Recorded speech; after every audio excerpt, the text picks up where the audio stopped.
Sometimes you just read something and it literally is so soul-suckingly dry, so boring, so awful that you just need a reset. Whoop, wind back the clock and start again. And sometimes the book is good, but it's just so traumatic, so dark that you need a refresh. You can't jump into anything else similar to it. And when this happens, there's really only one thing to do. Reread books that made you happy as a kid.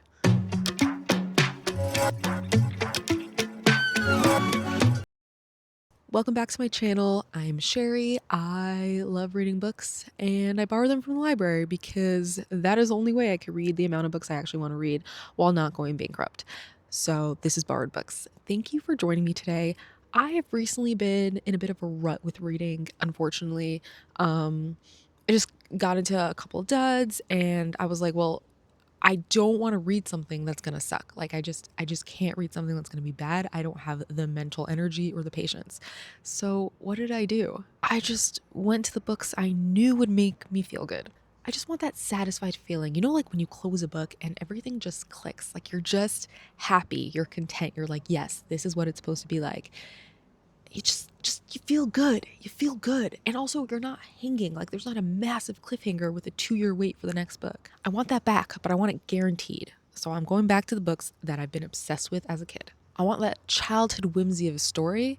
And I also want to see if the books actually hold up to the light of adulthood, because some books were amazing when I was a kid. And then I'd go back and reread it and be like, all right, it's still good if you're a 7-year-old, but not if you're older and kind of want to read something a little bit more complex. But a lot of kids' books actually have depth and an inner, a deeper story, I guess is what I'm trying to say. But like there is depth. Depth and deep are the same word in basically. So yeah, that is kind of what I'm trying to say. Also, I am currently in Patagonia, in one of the prettiest places I think I've ever been in. This is my view from literally our bedroom window. It's insane. And it's so beautiful here. Like I got a little hammock right over there. You can't see it. It's out of frame, but believe me, it is there. And just it's been really nice. So very conducive for reading technically. But I've actually been so busy with like hiking and stuff like that that I haven't been into a good book. So yeah, going back to the books of my childhood. Because books don't need spice to be good, just in case you didn't know that. So I've been reading fiction books for like 23 years now. Not that it's a competition, I'm just saying it's been a while. So I had a lot of books from my childhood that I could technically choose from, but I didn't want to think about it. Do you know what I mean? Like I wanted to just go. Like what books immediately come to mind when I'm like, I need to read something that just makes me happy. And by the way, any book on this list that I'm about to say would be a great gift for young readers. Trying to get your little sibling to love books? One of these would be great. Trying to buy an antisocial bookworm a present, which by the way was me? These books would be great. Okay, enough rambling. Let's just start. Oh, wait, one more ramble. I'm not mentioning Harry Potter here because I feel like they're not books for kids. Like, yes, they're always sorted under juvenile fiction, but really you could read them at any age. And I reread them so often that it's just like, okay, obviously, Harry Potter. Yes, you want a good read, go read Harry Potter. So let's start with one of the best books that every time I read it, it just gives me that feel good, happy vibe in my heart that just makes me just so joyful, I guess. Ella Enchanted. You might recognize it from a movie that starred Anne Hathaway. And the movie was like good and was fun, but it was really not true to the book at all. And I rewatched it a lot as a kid because I love the book, I love the movie, but to me they're like two separate entities. Like Ella Enchanted movie was good, Ella Enchanted book was good, but they are not the same thing. This book was a true Cinderella fairy tale. The main character is Ella, obviously. Literally one of my favorite names, just saying. And Ella is amazing. She's smart, she's funny, she's brave, like everything you want in a main character. Do you hear that alarm going off? Because there is a really loud like siren or something. Should I be worried? Ella also has a terrible curse that makes her be obedient, which is why she's enchanted. And that's the whole fun part. Now, this video is going to contain no spoilers for anything because I absolutely love every single one of these books and I want you to read them and I don't want you to have any spoilers.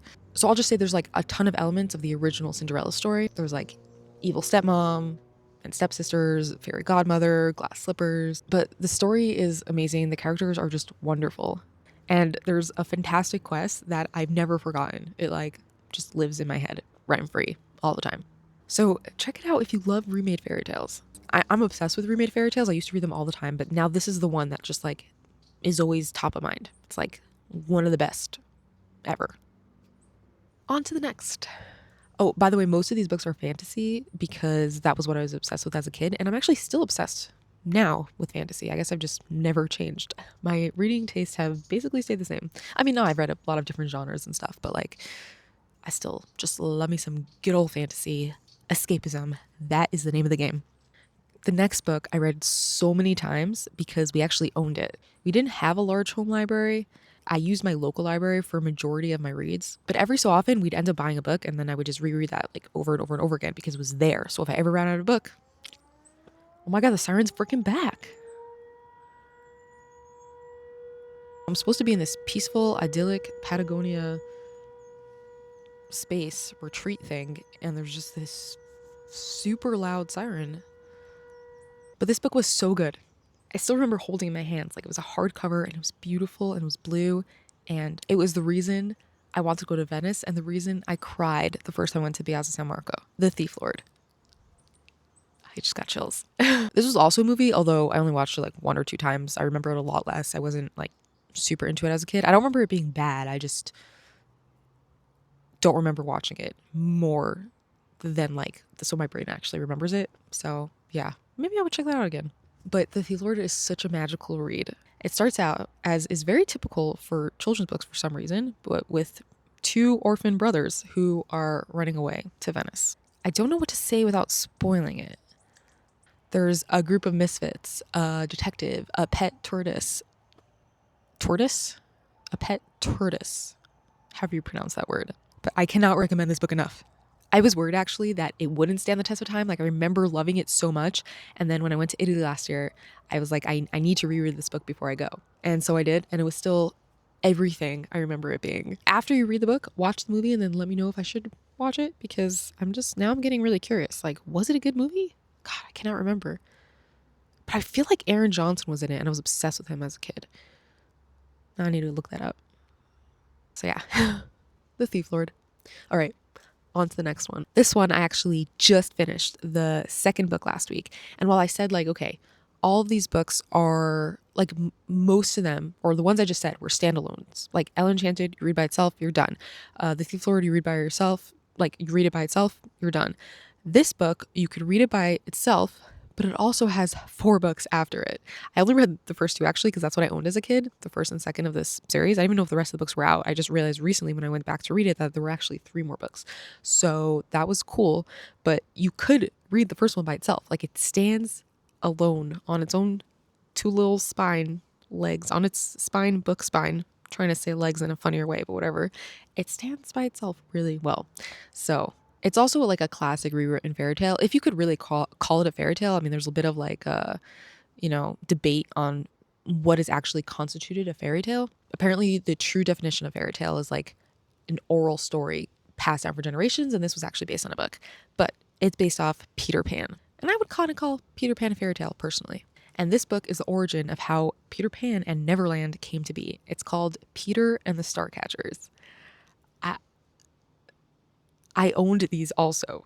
I guess my favorite books were books I owned. Well, I didn't own Elle Enchanted, but I'm just saying, like, it makes a difference when you actually own a book. And then I had like the secret bookshelf in my closet, secret in the fact that like there happened to have been a random shelf in like mine and my sister's closet that I kind of just commandeered, but it was like in the back, and it might have been like a supporting like ledge or something. I don't know, but I would use it to store all my secret journals and books. God, I wish I could have access to that again. I have no idea where those things went. My family doesn't live in my childhood home anymore. But Peter and the Starcatcher. So these were like I had these 2 beautiful hardcover books, Peter and the Starcatchers and Peter and the Shadow Thieves, with like beautiful front pages, whatever, like pictures. And then the book, like the actual pages, were like rough and chopped and not even. It always made me feel like I was in, an old medieval bookworm or something, like reading something passed down for generations. Now I'm just like, it was just a roughly chopped book. Like it looked really cool as a kid though. There was like a lot of pages as well. Like it was a thick book. And the story itself might be the most juvenile of everything I've spoken about so far.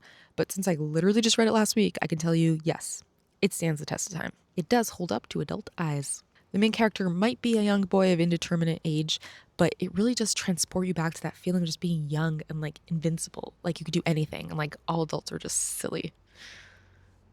Why do all kids think that? I kind of still think that, but I am the adult, so am I silly? Like I just read the second, so I can't wait to read the rest of the series, but I'm also like not immediately jumping on it because I'm just like sitting with that good feeling of I enjoy this. And because there wasn't a crazy cliffhanger and the desperate scramble for the next book, I'm like, I'm okay. I'm just happy. I'm satisfied. And I think that's what's important about these books that I'm recommending. You can read them and just be happy. I feel like I'm just repeating myself, but you get the point. Okay, so now the next one and the last one is the only book that isn't a fantasy here.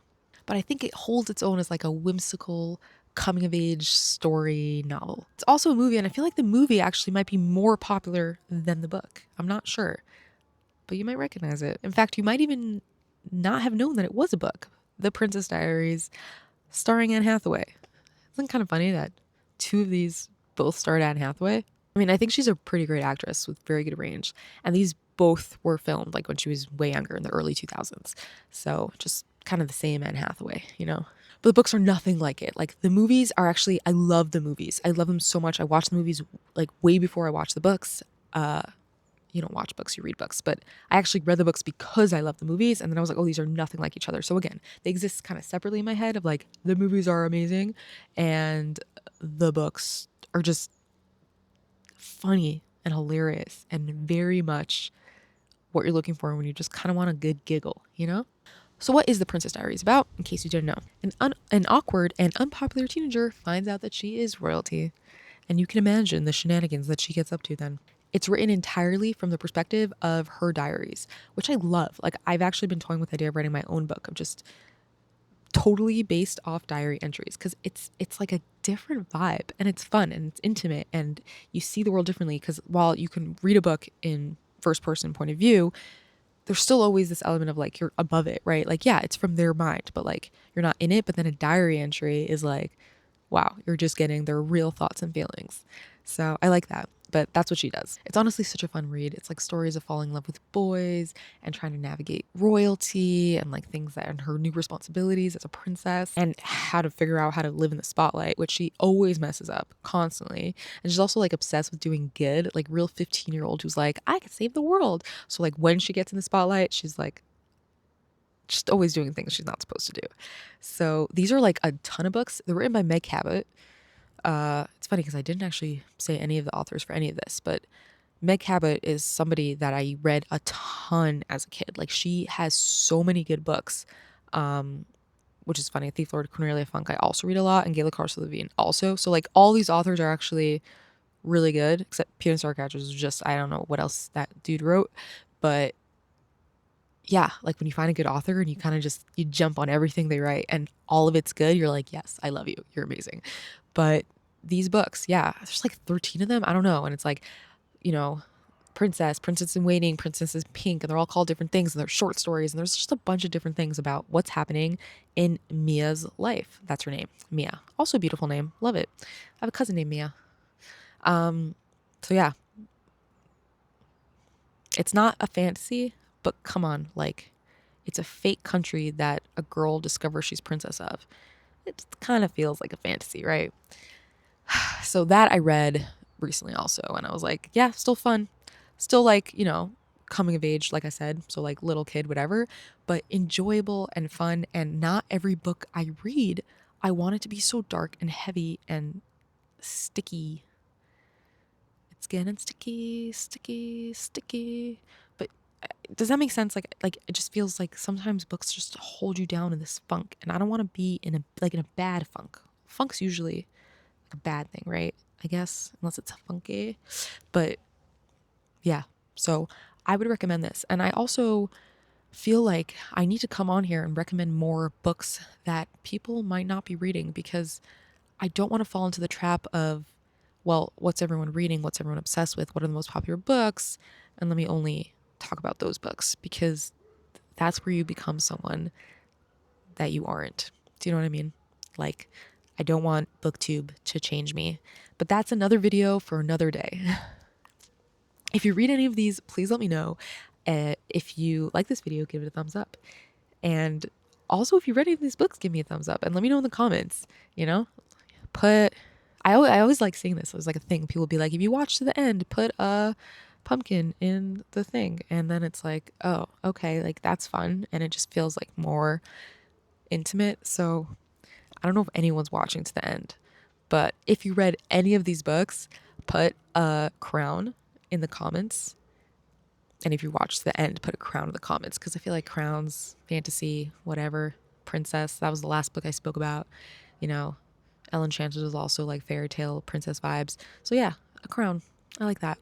And give this video a thumbs down if you did not like it and you don't want to see any more of this type of things. But then can you let me know what this type of thing is? Because I need to know, because otherwise I'm never going to improve it and keep putting out duds, and then people will never watch my videos, and then I'll be really sad. So thank you. What else? Oh yeah, subscribe to my channel. I talk about books, and I borrow books from the library, and I don't do book hauls, and I'm not obsessed with reading 100 books in a month. So if that's your vibe, and I'm not going to make you feel bad for not reading a ton of books either, because everyone reads however much they read, okay? And you just do what you got to do. If you enjoy talking about books, then stick around. The end.